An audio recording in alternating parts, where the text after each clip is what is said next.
Hej DanishTuber, og velkommen tilbage til DanishTube og DanishTube kastet. Hi DanishTubers, welcome back to DanishTube and the DanishTube cast. I dag bliver en speciel episode.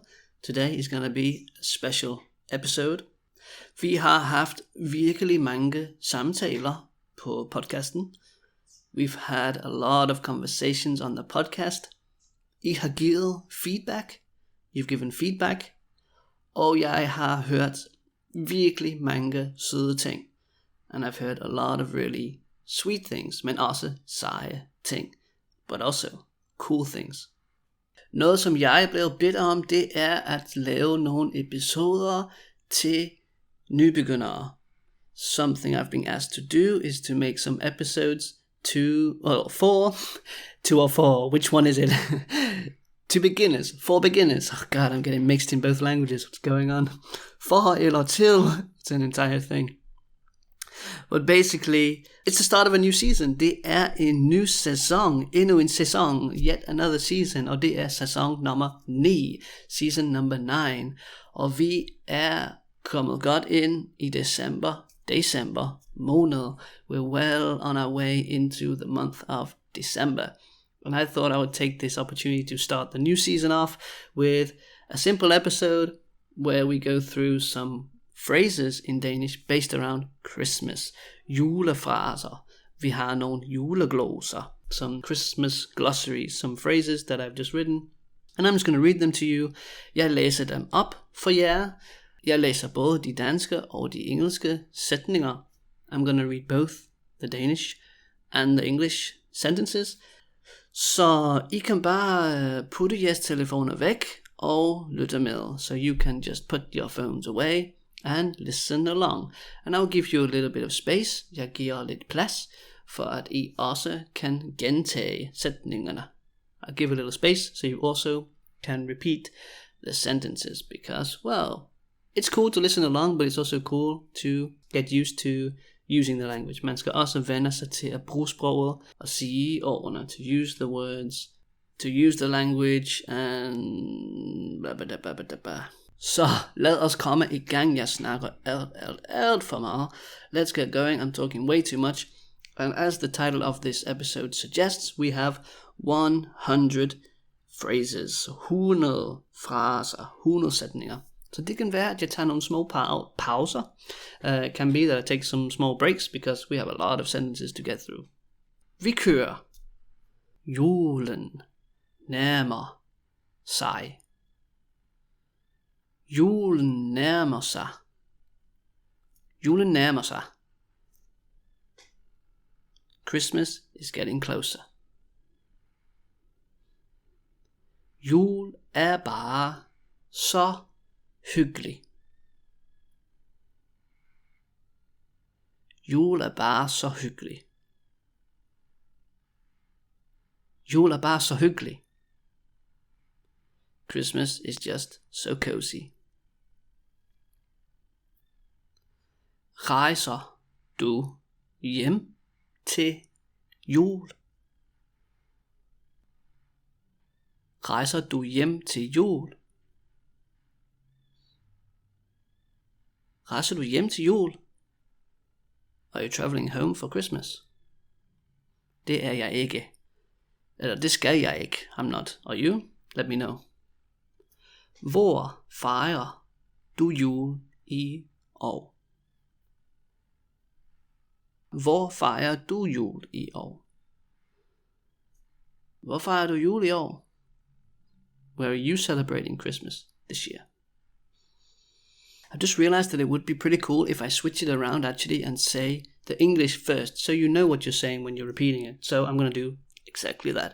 We continue. Vi fortsætter. Who are you celebrating with, or who are you gonna celebrate with?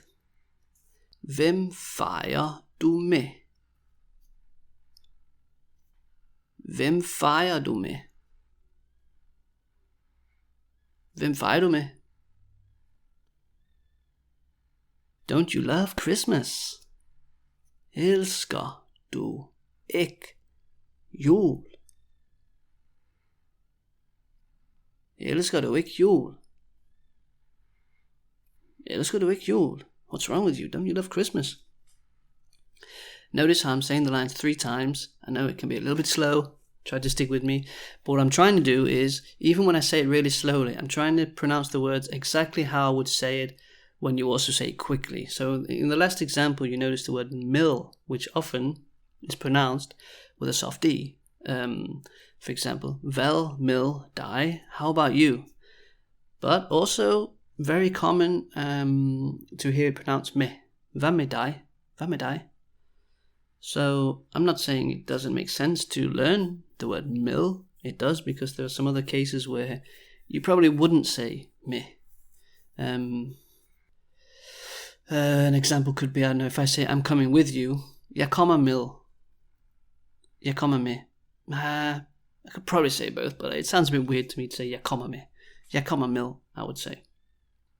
So, pay attention to, if you are following along with the slides, which I've given you on Patreon, you can follow the link in the description if you're not there, or if you're listening on YouTube, pay attention to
I'm going out on Christmas Eve.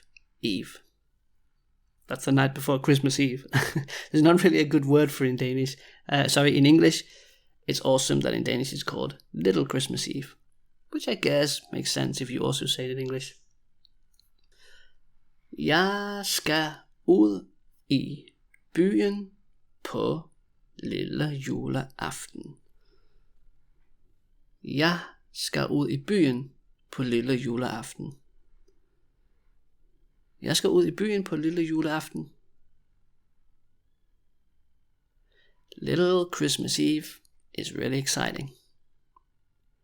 Lille juleaften er altså spændende. Lille juleaften er altså spændende. Lille juleaften er altså spændende. It's Christmas Eve tomorrow. Ooh, wait. Det er juleaften i morgen. Det er juleaften i morgen. Det er juleaften i morgen. I've been looking forward to Christmas Eve. Jeg har glædet mig til juleaften. Jeg har glædet mig til juleaften. Jeg har glædet mig til juleaften. Oh, how I love Christmas Eve. That sounded totally fake when I said it, but it's actually true. I do love Christmas Eve. Hvor jeg elsker juleaften. Hvor jeg elsker juleaften. Hvor jeg elsker juleaften.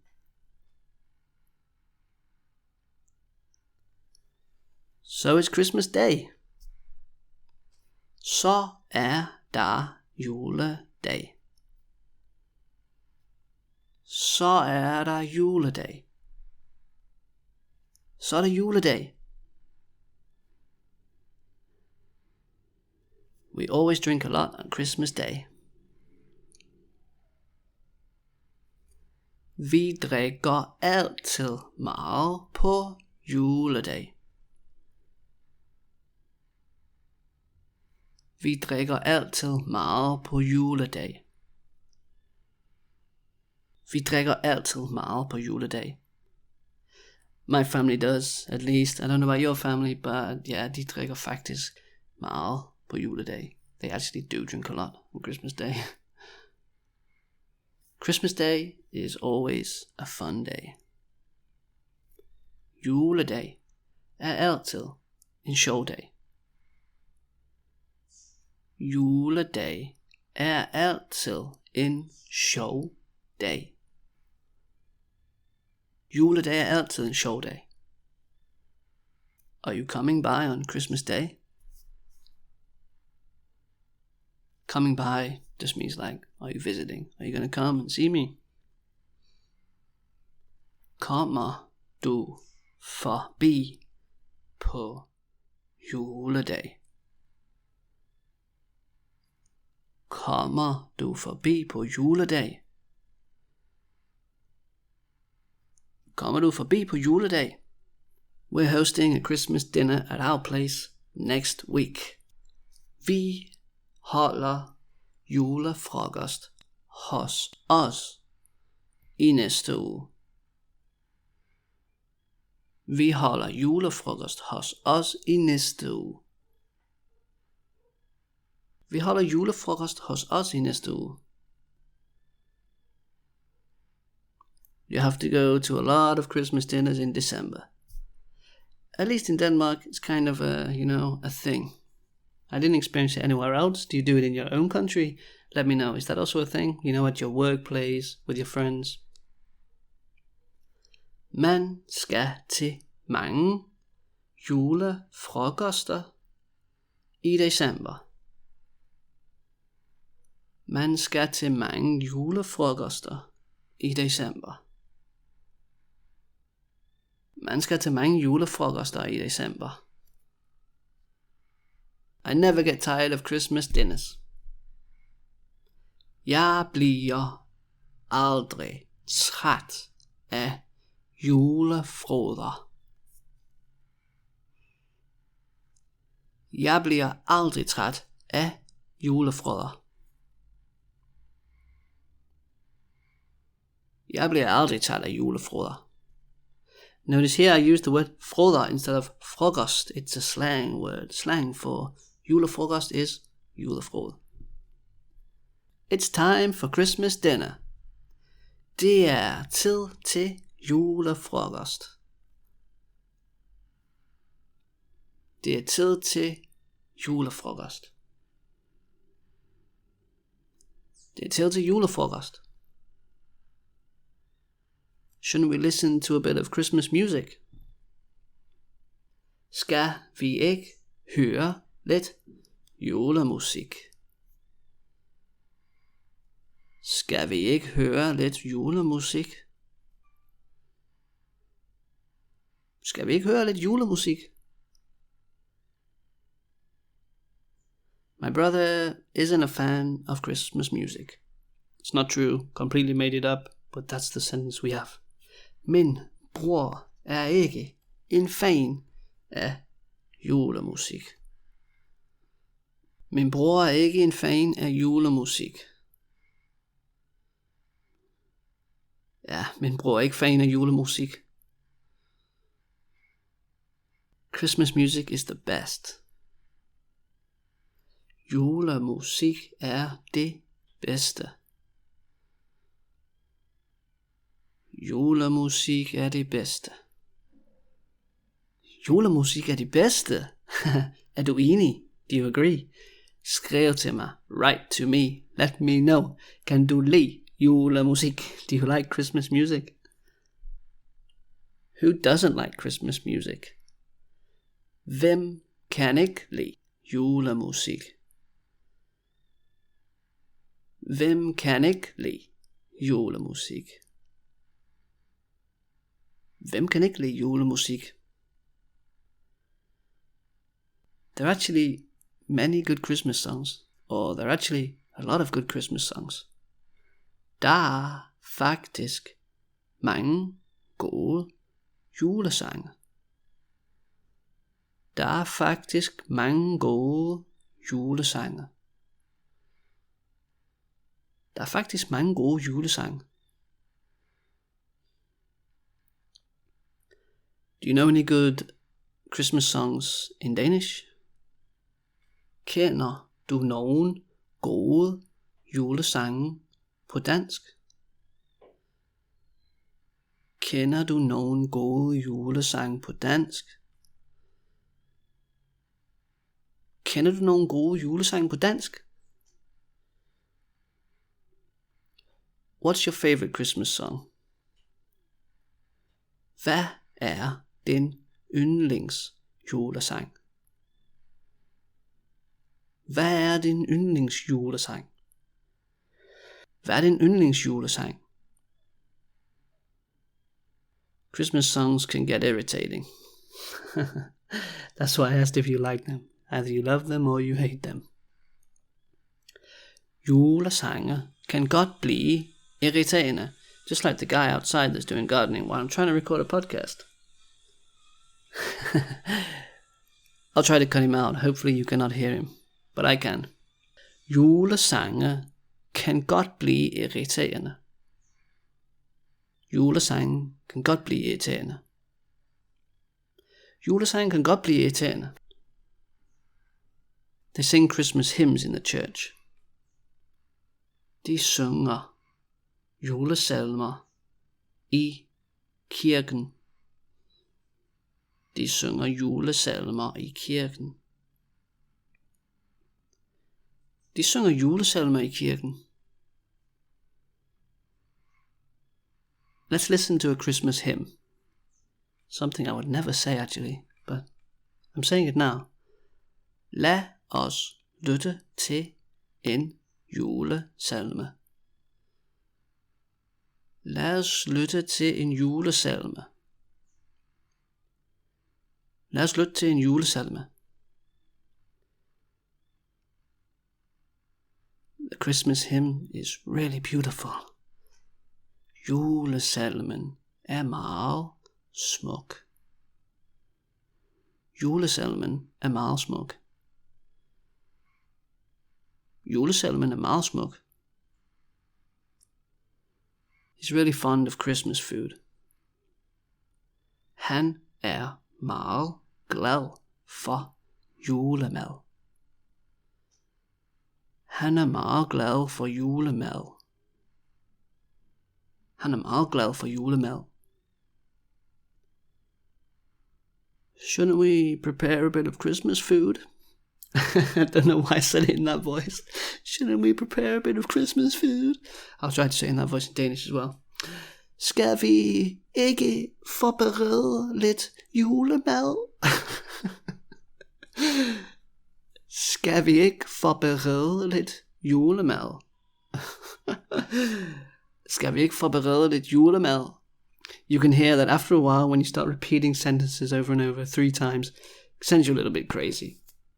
But I'm having a lot of fun. This is really cool. I hope you're enjoying it as well.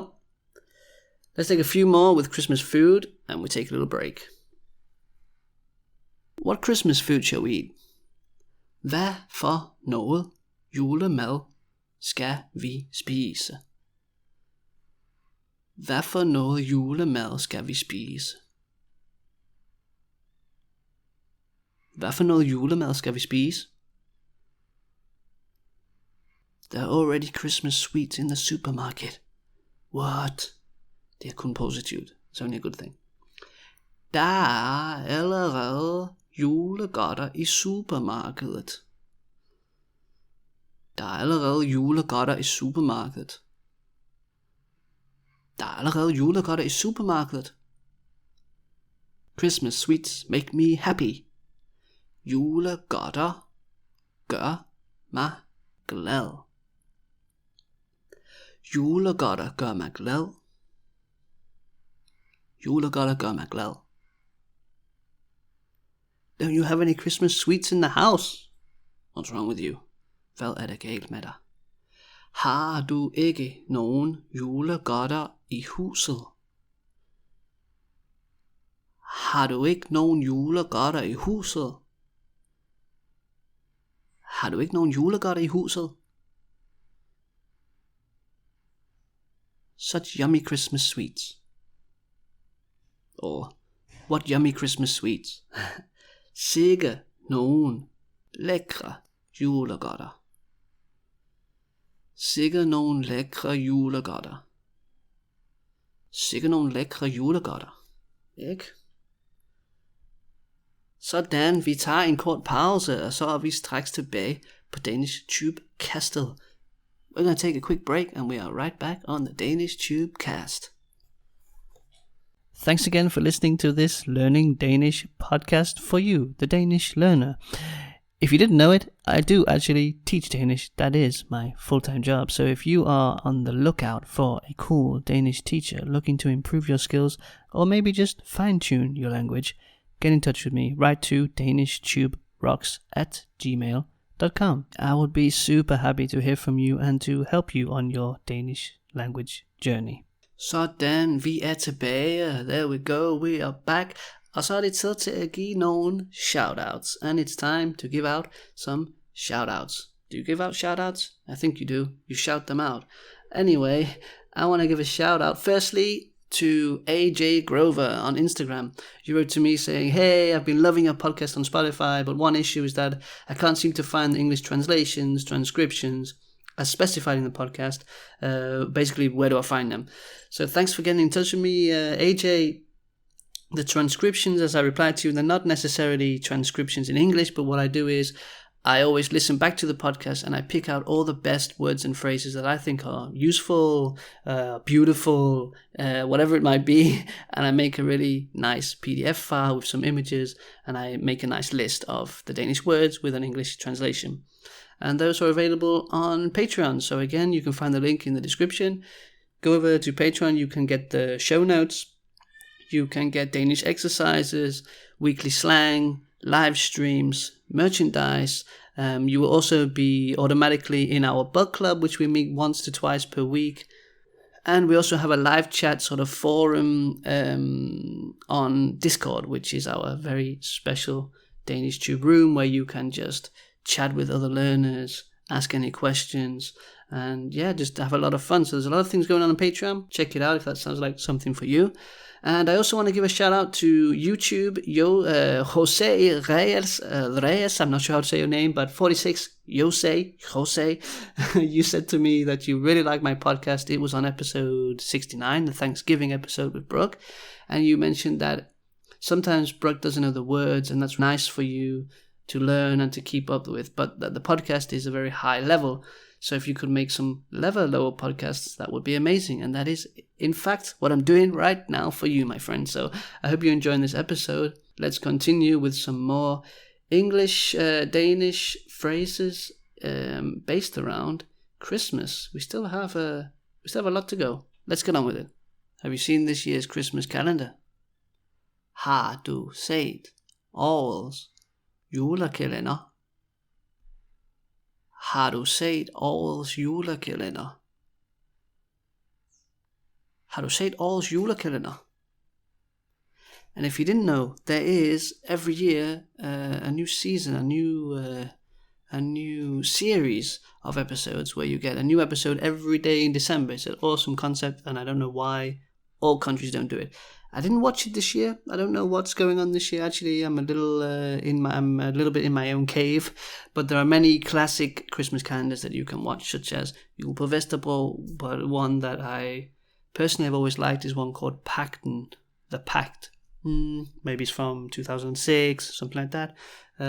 Could be later, actually, 2013. I don't remember well. But check it out. Check them out if you want to. He always watches the same Christmas calendars. Han ser altid de samme julekalender. Han ser altid de samme julekalender. Han ser altid de samme julekalender. We have a Christmas calendar on the wall. Different kind of Christmas calendar, of course. Vi har en julekalender på væggen. Vi har en julekalender på væggen. Vi har en julekalender på væggen. Do you like Christmas calendars? Kan du lide julekalendere? Kan du lide julekalendere? Kan du lide julekalendere? Santa Claus is magical. Julemanden er magisk. Julemanden er magisk. Julemanden er magisk. Have you spoken to Santa? Har du snakket med julemanden? Har du snakket med julemanden? Har du snakket med julemanden? Was it the real Santa Claus? Var det den rigtige julemand? Var det den rigtige julemand? Var det den rigtige julemand? I think Santa has delivered something for you. Jeg tror, at julemanden har afleveret noget til dig. Jeg tror, at julemanden har afleveret noget til dig. Jeg tror, at julemanden har afleveret noget til dig. He's flying in his sleigh. Han flyver i sin kane. Han flyver i sin kane. Han flyver i sin kane. Come in the sleigh. Get into the sleigh. Kom i kanen. Kom i kanen. Kom i kanen. Look how cool his sleigh is. Se, hvor sej hans kane er. Se, hvor sej hans kane er. Se, hvor sej hans kane er. I wanna go for a trip in his sleigh. Jeg vil gerne tage en tur i hans kane. Jeg vil gerne tage en tur i hans kane. Jeg vil gerne tage en tur i hans kane. Sådan, Danish tuber. There we go, Danish tubers. We are halfway through this 100 Christmas phrases. Part 2 is coming up very soon, or maybe it's already there. I don't know. Depends when you're listening to this. But it's coming up later next week, before Christmas at least. If you want to get access to the slides that I've used, to the phrases that I have written and I've used in this podcast episode / video, you can do so by going over to Patreon, where I have shared all the slides. You can get access to those as well as a lot of other Danish exercises